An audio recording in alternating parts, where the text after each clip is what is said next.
So, ayan guys, meron kami ditong 4 na piraso na tofu na binili ni Mama sa palengke. Ayan, madami na yan para sa aming 3. Nakapagbigay pa nga kami sa kapitbahay.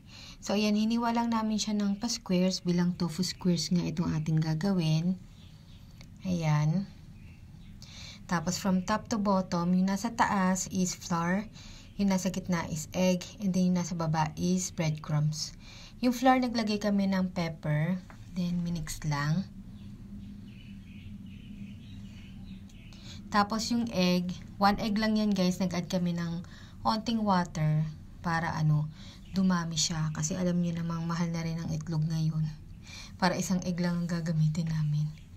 Ayan. Tapos, naglagay kami ng asin para kahit papano may lasa na yung tofu.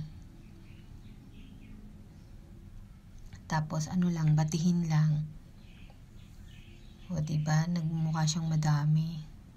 Magkakasya na yan doon sa tofu na kailangan namin gamitin. So, yun. Yung tofu, i-coat lang muna sa flour, then sa egg, then sa breadcrumbs. Yan. Tapos, gawin lang lahat yun sa tofu. Tapos, yan na guys, yung aking na-coat na tofu. Next is ifa-fry na. So, maganda guys kung i-crispy nyo talaga siya. Golden brown yung tofu para mas masarap kasi pag crispy. Yan. So, hintayin lang natin siya mag golden brown. So, yun na yung mga tofu na finry ko. Tapos, next naman is proceed tayo sa sauce. Sa sauce, ganito kalalaking mayonnaise yung ginamit namin, yung ganyan size. Kasi saktuhan lang itong gagawin namin sauce. Dahil ayaw namin magsayang. Tapos, 1 tablespoon na liver spread. Yung remaining ng liver spread, pinalaman namin sa pandesal. Tapos, naglagay kami ng spring onion. Pero, optional lang yan, guys. Kung wala kayo, okay lang naman. Tapos, liquid seasoning. Pwede rin toyo, pwede rin oyster sauce. Depende kung anong available sa bahay nyo.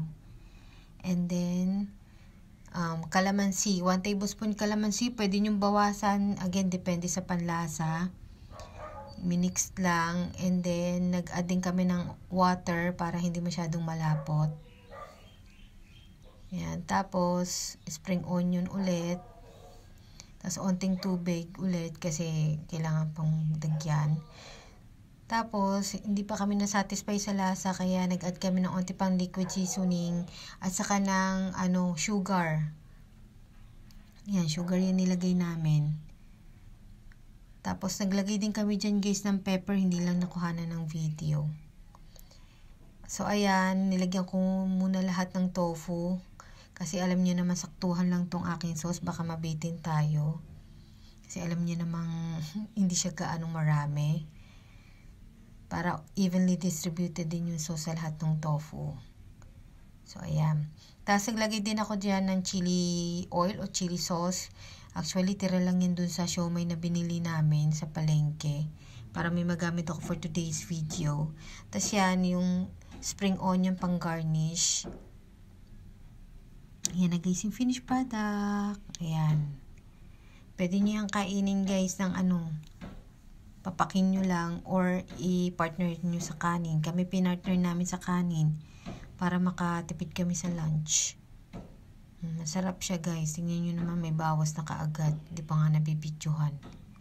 Try nyo tong recipe na to guys.